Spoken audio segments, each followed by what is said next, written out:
Before we jump into the episode today, I want to share something with you from my heart.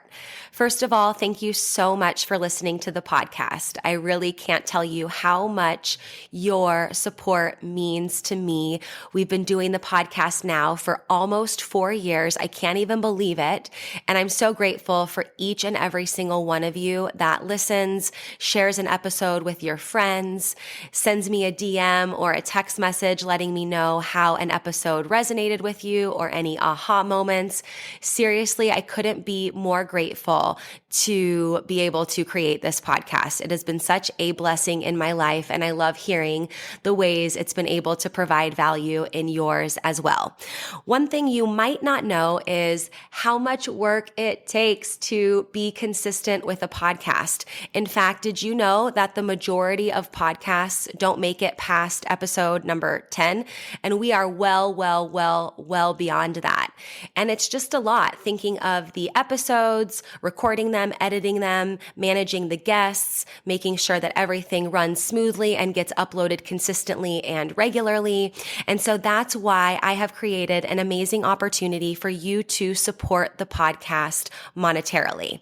And in exchange for that, you will get exclusive premium subscriber content. So for as little as $3 a month, you can become a premium subscriber of the podcast. And every month I will upload new voice-guided workouts and breathwork meditation audio for you. So that way you can work out with me, coaching you in your ears. You can also take a moment to reduce your stress and relax and come down and ground down with one of my breathwork audios. So if that is on your heart to support the podcast for as little as $3 a month to become a premium podcast subscriber, I can't tell you how much that means to me and the growth of this podcast. I appreciate you. If you're interested, click the link in the description, become a premium podcast subscriber, new content every month, and while supplies last, I'll send you an exclusive podcast coffee mug so you can have your self-love and sweat coffee every morning. I appreciate you. Now let's get into the show. Welcome to Self-Love and Sweat, the podcast, the place where you'll get inspired to live your life unapologetically, embrace your perfect imperfections, break down barriers, and do what sets your soul on fire. I'm your host, Lunden Souza. Hey, have you grabbed your free Self-Love and Sweat monthly calendar yet? This calendar is so amazing. It comes right in your inbox every single month to help you have a little nugget of wisdom, a sweaty workout, a mindset activity, just a little something to help keep you focused and motivated and keep that momentum towards your goals. So every day when you get this calendar, you'll see a link that you can click that will lead to a podcast episode or a workout or something that will be very powerful and quick to read. And then you'll also see on the top left corner of every single day, there's a little checkbox in the calendar. And what that is that's for your one thing. You can choose one thing every month, or it can be the same, something that you want to implement, and make this something that you can easily implement, like daily meditation or getting a certain amount of steps or water, for example, and staying hydrated, and even taking your supplements. This can be something if you want to get more regular doing a particular habit and routine, you can choose what that checkbox means. So if you want your Self-Love and Sweat free monthly calendar delivered right to your inbox every month on the first of the month, go to lifelikeLondon.com/calendar, fill out the form really quickly, and you will have your calendar in your inbox within a few short minutes. That's lifelikeLondon, lifelikeLondon.com/calendar.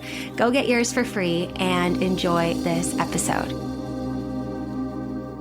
Welcome back to the podcast. I recently did a 48-hour water fast, and that's what I want to talk about today. I just want to share my experience, why I decided to do this, what I've been learning in my research and in my curiosity, and what my experience was like. I guess I'll pre-frame this by saying I am by no means an expert in fasting. I also know that fasting isn't always for everybody and, might not be suitable for you, but I've just been super curious about it. And to backtrack a little bit, I've been working really closely with a naturopathic doctor that I met through the NABA community. That's the company that I created my new course, my communication course with. And her and I connected at one of the first NABA events that we had. And she's been referring a lot of her patients over to me because she realized that there were a lot of things coming up for her clients throughout this healing process that they needed to process and learn how to integrate into their life. And that's what I do. And so she reached out to me to see if we wanted to work together regularly with her clients and patients. And so that's what we've been doing. And it's been super wonderful. We've created what I call like this little triangle where her and I are both working with our clients, and she's doing what she does best in her naturopathic doctor world, and I'm doing what I do best as a master NLP practitioner. And so that's what we've been doing, and it's really been super wonderful. And through that process, she has been recommending some of her patients fasting. And so in that process, some of the clients that I was working with and her patients that I was working with and we've been working with together have gone through this fasting process. And so that's initially why it came up for me. I had never done a water fast before. I've done a lot of days where I've done maybe just like bone broth, very minimal calories, a lot of breath work, meditation, prayer, walking, journaling, all those types of things. But I had never gone completely without food, let's say, for longer than like an intermittent fasting day and things like that. And I'll talk a little bit more about what my whole experience and journey kind of was like. But anyways, just like with anything, I feel like I get so excited and I'm so curious about trying new things. Anything that's going to optimize my health and well-being, whether it's physically or mentally, like I'm really on board for it. I love this kind of stuff. And so through this process, I was watching a lot of podcasts on YouTube as I normally do. That's kind of like my form of TV. I hardly watch anything except for the Huberman Lab podcast on YouTube or something like that, the work of Dr. Joe Dispenza, really any long form content that he puts out. And so those are the types of things that I have running on my TV. I pretty much just put like YouTube on TV and watch those long form content.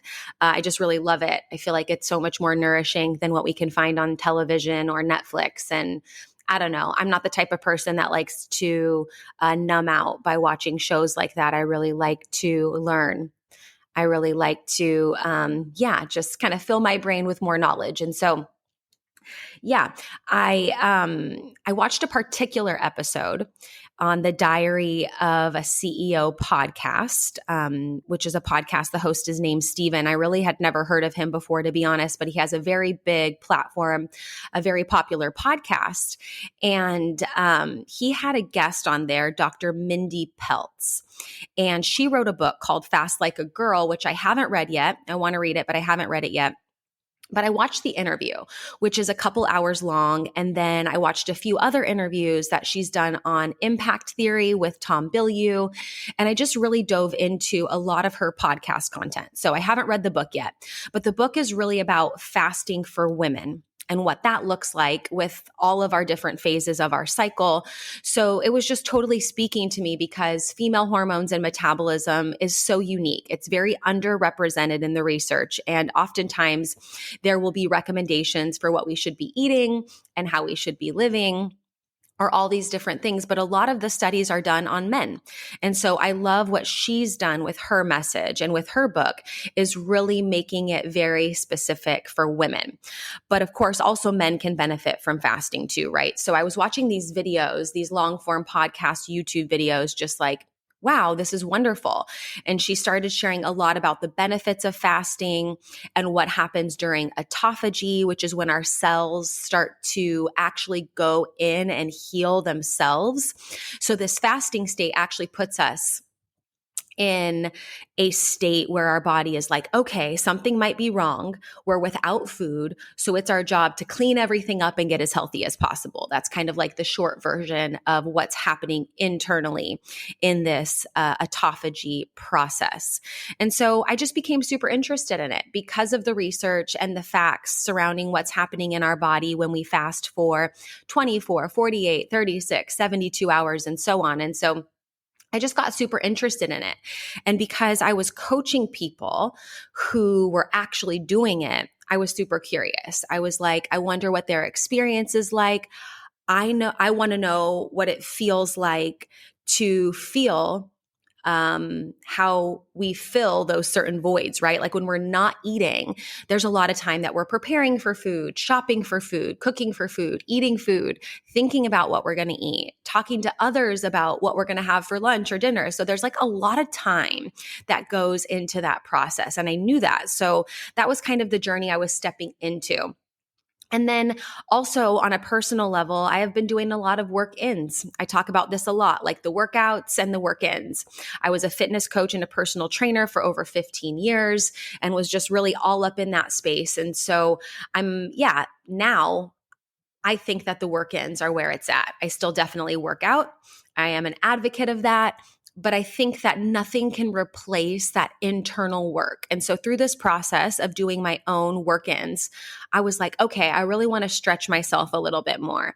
I think I'm learning a lot about myself, and I'll share a lot about those learnings as well, where I think it might be beneficial to do a fast. And so actually, yeah, I decided not only to do it because of the curiosity and knowing that my clients were going through it, but I was like, I think this will be helpful. I think this will be a powerful tool to help spiritually, mentally, physically, and just help me kind of push through and work through some of what's been coming up for me in my work ins, right? Because when we work in and things start coming up and traumas and old wounds and different things, we often try to avoid them and we try to mask them and we try to run away from those feelings that come up.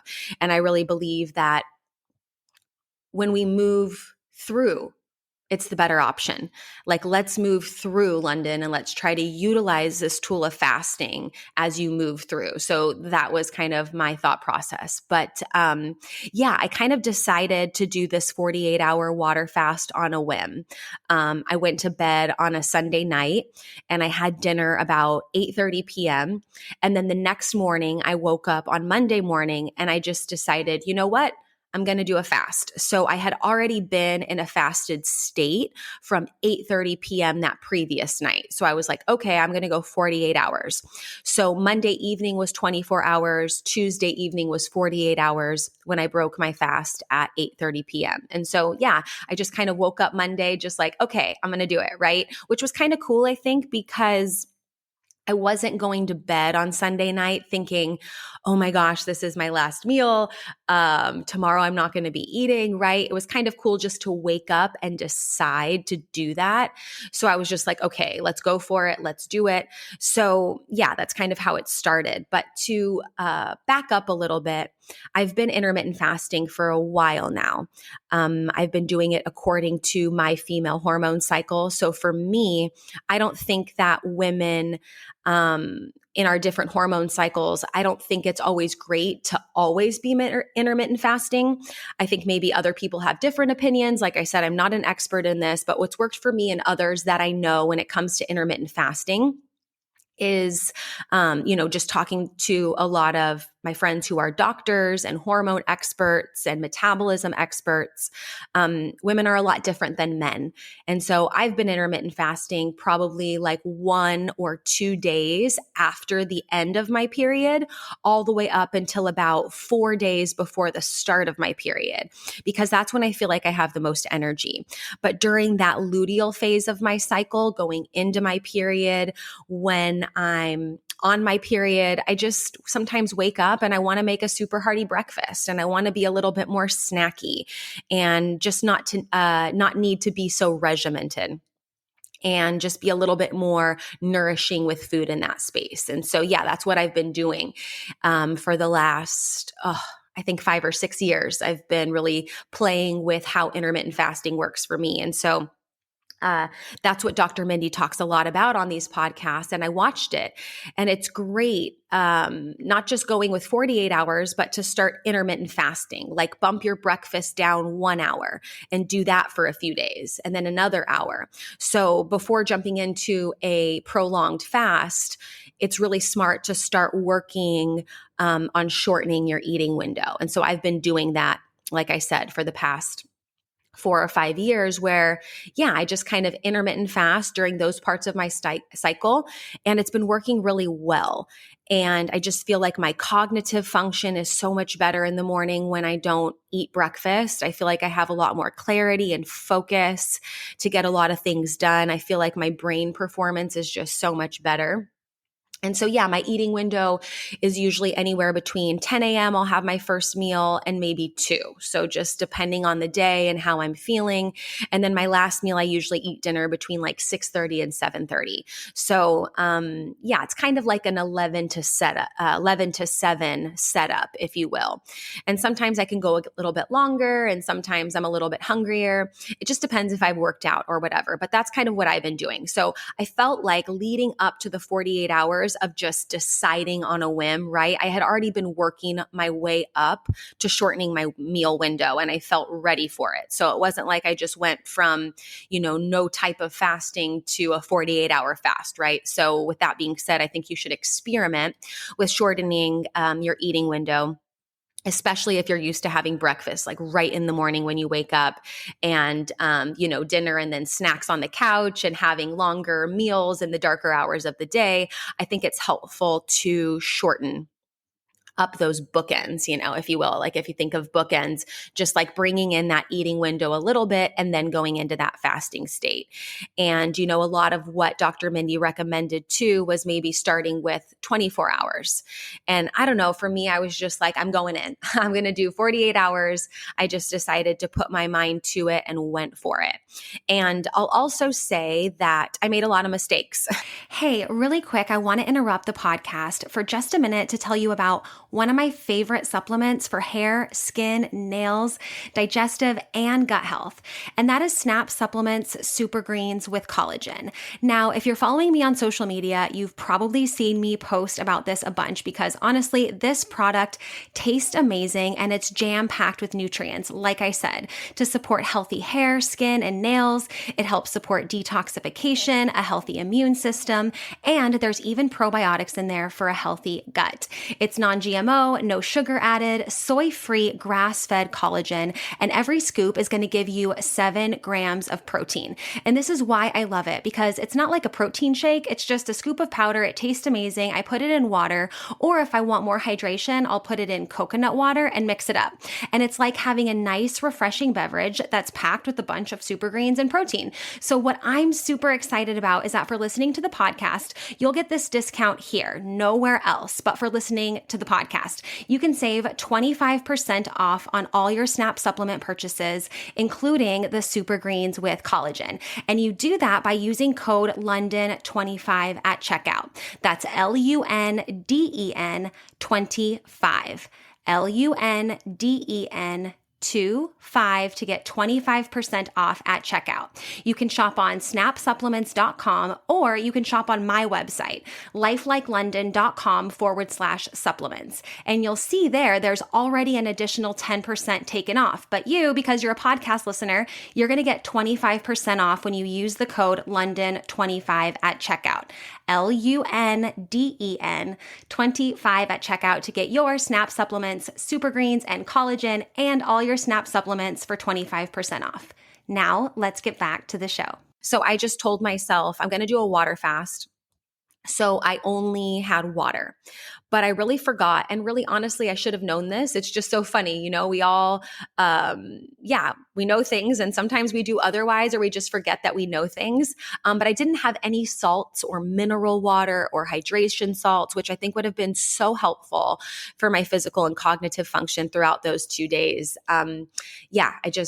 I use Element, the LMNT hydration salts. I love using those on my hikes. And from my research and learning, those are very helpful during a fast to help us have those minerals to still feel like we're good and we can continue to function throughout the fast. But I just didn't. I was just doing water and I just kind of forgot. I even had the element in my cupboard at home. And yeah, I just forgot to have these mineral salts within the 48-hour fast. So I think that was one of the major mistakes that I made. But I also didn't take any time off of work. So it wasn't like I woke up on Monday and I was like, okay, I'm going to fast. I cleared my schedule. I was still going throughout my day. So I think that's important to highlight too, because I think who's doing their fasting is most likely going to be going throughout their day and not like, I mean, yeah, I think it's great to be able to have moments in time, which I want to create for myself as well, where I'm not working, I'm not doing anything, I'm just fasting, I'm just focusing on that reparation in my body. But yeah, that would be a great experience, but that just wasn't the case for me. And so I was still seeing clients. I was still running my online business. I also work with a company called Brain Balance, where I'm working with young students, children on their cognitive function and their attention and behavior, which takes a lot of energy and is wonderful, has been such a gift. But I also didn't take days off there either. So I was working with a lot of kids, doing a lot of work with them in the middle of this fast. And so, yeah, it was definitely a challenge to say the least. And so, yeah, anyways, what really came out of this fast for me, I took some notes and yeah, some of the things I learned, I'll just share with you quickly. They're very short about the timing. So like what happens, so I took some notes about what happens during different hours, like what's happening in our body after 16 hours, after 24 hours, all those things. So when I was listening to the podcast, the one that I was talking about on the Diary of the CEO with Mindy Pels, I was kind of taking notes and listening. And yeah, I'll link that podcast in the show notes so that you can listen to it too. I think it's a great resource. And just to give you an idea on how I operate when I'm learning something, I listen to those podcasts all the way through like 3 or 4 times. And I would listen to them and watch the videos, and I'd listen to the podcast and go for walks because it's really a lot of information to digest. And I really like that. Like that's my style of learning, to hear it, talk about it, experience it, listen to it again. So I was kind of like all up in this information during the process as well. So at 16 to 24 hours, that's when our body increases growth hormone and it goes into that phase of autophagy that I talked about. So I wrote down here, auto means self, while phagy means eat. And that just means self-eating because your cells eat the junk. The outcome is healthier and cleaner cells. Autophagy is a self-preservation system which helps the body remove defective cells and recycle some of them towards cellular cleaning and restoration. It can also be interpreted as a phase where the body and the cells realize that food isn't coming. And this usually enhances the conversion of stored food even more. So that's happening between 16 to 24 hours. Then after 36 hours, that's when belly fat burning is really turned up and turned on. After 48 hours, you get a dopamine system reboot. After 72 hours, your immune system gets a really powerful reboot. So those are just some of the notes that I took and that I would focus on during the hours that go by, because you're like, and like the time goes by, and it's just nice to know and keep reminding yourself, okay, I might be tired. I might be dreaming about food a little bit, but here's what's specifically happening in my body. So like I said, I didn't take hydration salts or mineral water, and I would highly, highly recommend that. In fact, I also watched a video from Dr. Mindy about certain beverages. And apparently ginger juice and water with lemon, no sweetener, just juice the ginger and lemon, can also keep you in a fasted state while providing some flavor and nutrients. And she also recommends that you wear a continuous glucose monitor, one that you put on your arm. I've worn them a few times in my life for a couple weeks. The ones that they stick onto your arm. There's like this little needle. You can't feel it at all. And you put it in your arm, and then you can scan it with the app with your phone. So you can see what spikes your blood sugar and what your body's actually doing, like what its response is to the food that you are eating.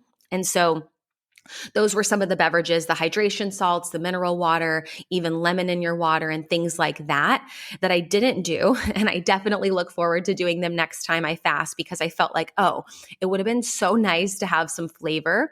And I seriously just don't know why it didn't occur to me to take hydration salts. I knew this, but I was just so focused on the water fast that, like I said, I just didn't do it. So I even had some in my cupboard. I'm like, hello, London. But hey, whatever, you know?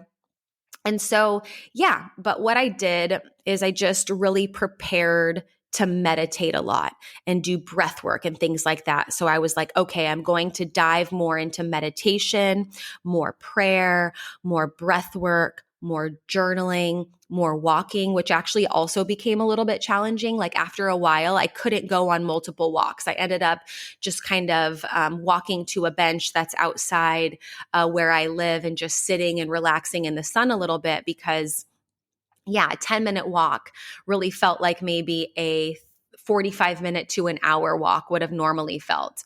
And so I also listened to these binaural beats that my coach Scott sent to me. It's like this earth ohm, and it was so wonderful. I would put them on my headphones at night and listen to it for like 15 or 20 minutes before I fell asleep. And it just felt like such a brain massage. It got me so relaxed and in those theta healing, restorative brainwave states. And yeah, it just felt wonderful. I also cried a lot. You know, I process through tears. Sometimes it's not even something that's sad. I just have this feeling of like pent up emotions, and I know I need to cry. So I'll like cry in the shower. I'll cry when I'm driving. It's just a part of me that I've learned to accept, because that's me. And so I was like, okay, I know I'm going to be meditating, crying, praying, walking, drinking water, fasting, right? A lot of ings. So yeah, a lot of tears, a lot of journaling, a lot of processing, and it was really wonderful. And so I just kind of went into it as that. I was like, okay, I've been doing some of these work-ins. I want to use this as a tool. I want to process some of what I've been processing. I want to rewrite parts of my story that I'm not super proud of right now. I want to come back in alignment with my core values and who I really want to be, and dive in super deep. And so, yeah, that was a little bit of my journey and experience and what came up for me. So in my work-ins, like while I'm eating food, just everyday meditation, the work-in stuff I love to do with my clients and myself. You know, in these work-ins, I've really been auditing my emotions, if that makes sense. I've just been noticing like what type of energy every emotion takes. And so I started noticing like, oh, it takes a lot of energy to feel angry and to feel resentment and frustrated and pissed off and annoyed. And of course, I'm getting energy, right? I'm receiving energy from feelings like joy and gratitude and happiness and fulfillment and kindness and serving. And just in my meditations and in my everyday life, which I somehow try to kind of stay in, I don't know, I kind of tapped into that meditative present state even when I'm awake, because I've been meditating for so long and just working on my inner world for a while, that I started noticing what emotions were coming up. And I would see this in my meditation, and even in my waking state, I would see this like gas gauge come up, like the gas thing on a car. And it was just like, whoa, this takes a lot of energy. And so through processing a lot of things within my family and within my friendships, I realized that these feelings, yeah, can kind of take energy. And so I would see this gas gauge kind of come up that would remind me, hey, London, you know, that feeling is really emptying your tank a lot, or that feeling is really filling you up. And so, yeah, some of these feelings I realized were just depleting a lot of energy. And I was like, no, these no longer need to be here. Not by any means needing to, you know, put them away and pretend like they're not there, but acknowledge them, acknowledge where they might be coming from, and integrate them. So that way they're not depleting a lot of the energy that I felt like they were. It was almost like, you know, give it a rest. It's time to allow some of what I've been allowing to pull my energy. It's time to no longer let that happen, if that makes sense. And so in that work in process of just noticing different emotions and the energy it takes from me or gives me, I was like, whoa, that's pretty profound. And I just started noticing it and auditing what emotions and feelings were coming up. Like I said, not saying that they didn't belong, but just noticing what energy is removed in those spaces and those times of feeling so I could decide, okay, how long do I want to be angry? How long do I want to be happy? How long do I want to be frustrated? And just kind of noticing that gauge, if you will, of my energetic gas tank. And so, yeah. And then also the Saturday prior to Sunday starting the fast, I did a psilocybin journey. So I took psilocybin mushrooms and went on this really long hike with a friend of mine.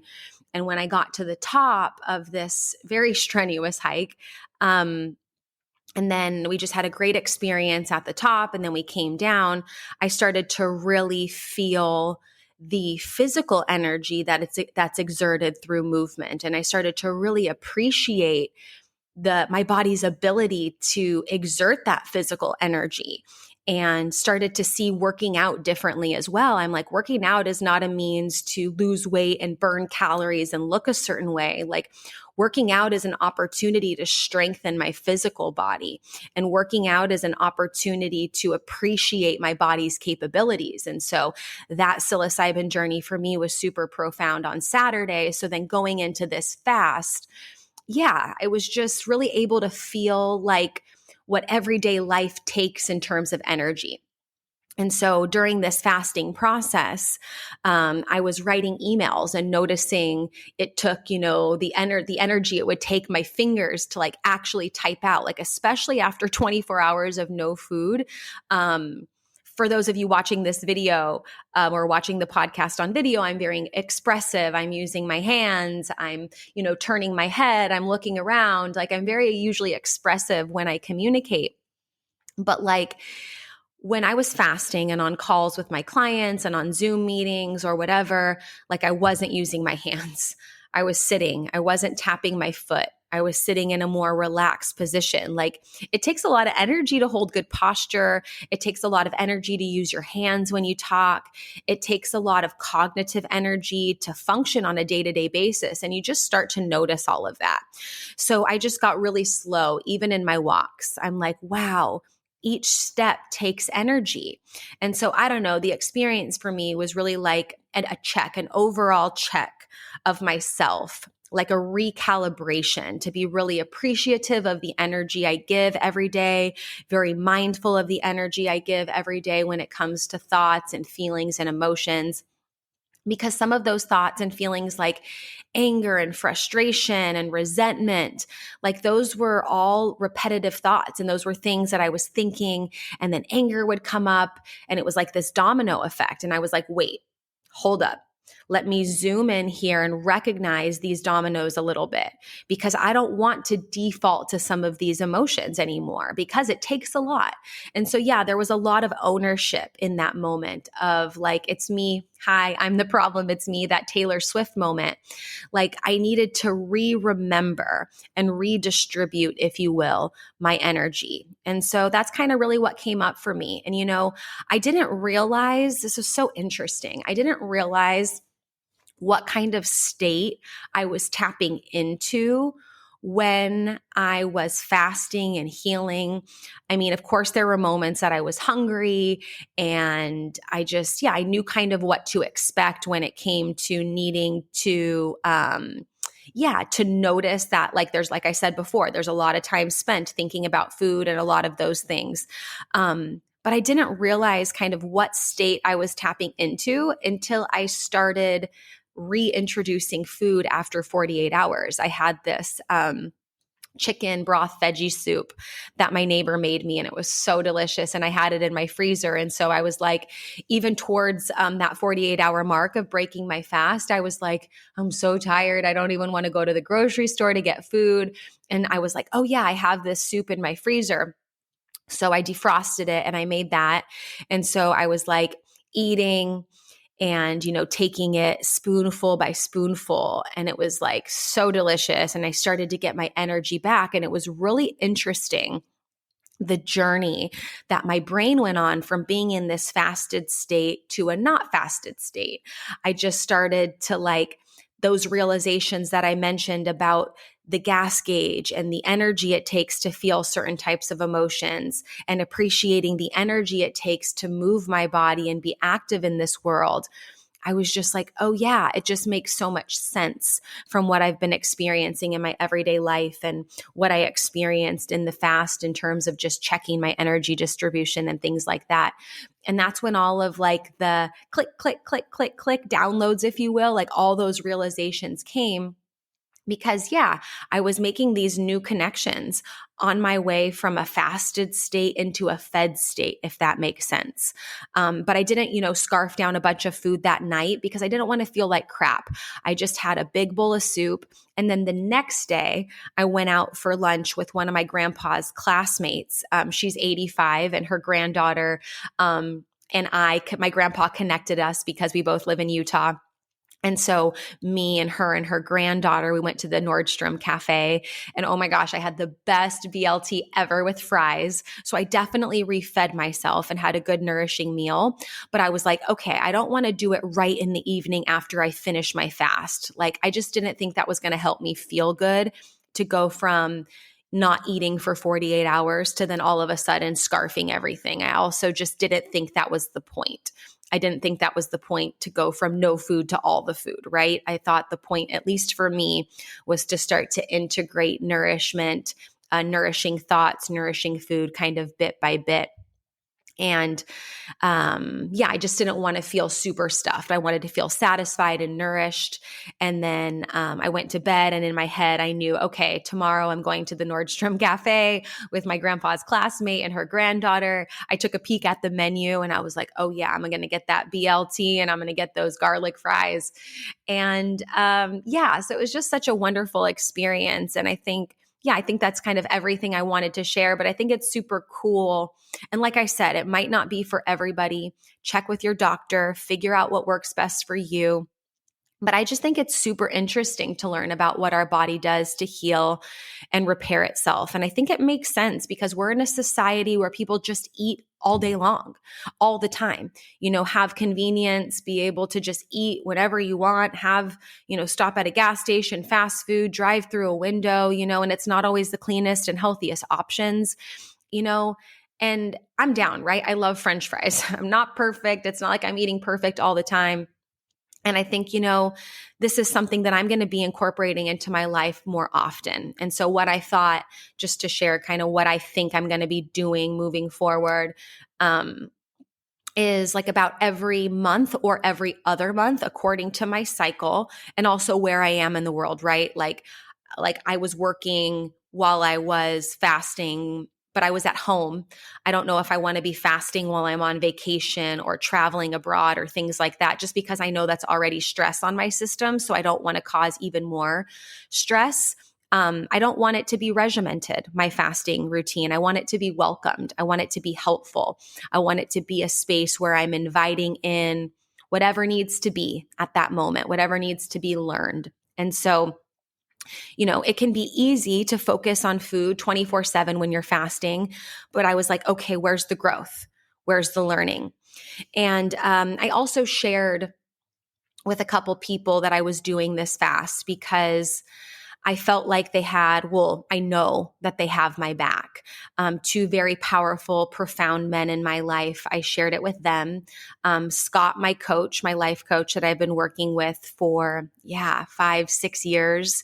And then also Kevin Suber. He was on the podcast before talking about leadership, and he's become just such a wonderful friend and mentor of mine. And I felt like both of those guys totally have my back and would be thinking about me, sending me love, praying for me, and just being good people to go to if I needed it. So I actually told them beforehand. Like I didn't post on social media, oh my gosh, I'm going to do this fast. Here I go. I just decided to keep it to myself, and I told them beforehand, both Scott and Kevin, because I knew they would be in my corner.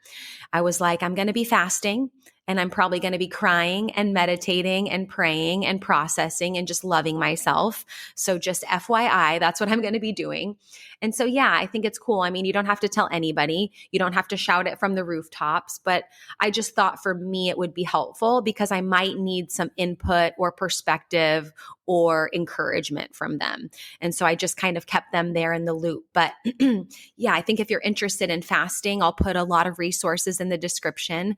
And like I said, excuse me, this is something that I'm going to incorporate more regularly in my life as mostly a spiritual and mental and physical reset and a modality for deeper healing and cleanup internally.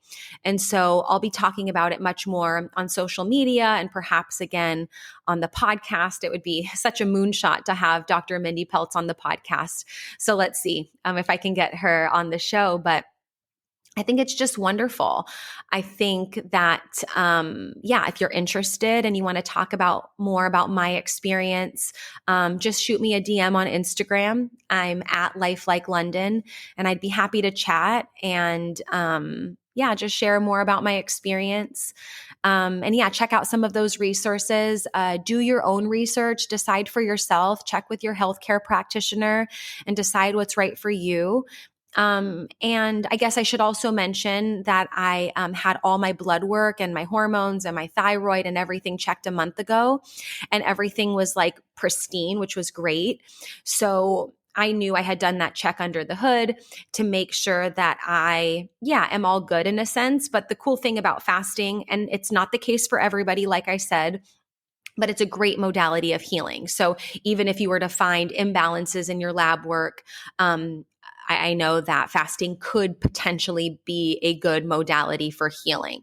And for me, I just shared that because I was thinking like, okay, I just spontaneously decided to fast and I know I'm in a good, healthy state. So I think I got this, and now I know I can totally do, 48 hours. And like I said, I just felt supported in my process by myself, by a couple others in my circle, in my close circle. And so, if you're interested or you want to learn more, you want to talk about it, just hit me up, check out those resources. And I'll see you at the next episode. Thank you so much for listening to this episode of Self-Love and Sweat, the podcast. Hey, do me a favor. Wherever you're listening to this podcast, give us a review. This really helps a lot. And share this with a friend. I'm only one person, and with your help, we can really spread the message of self-love and sweat and change more lives all around the world.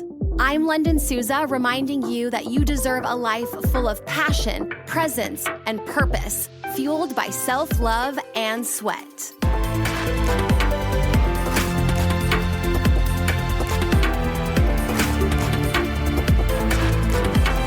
This podcast is a Hit Spot Austria production.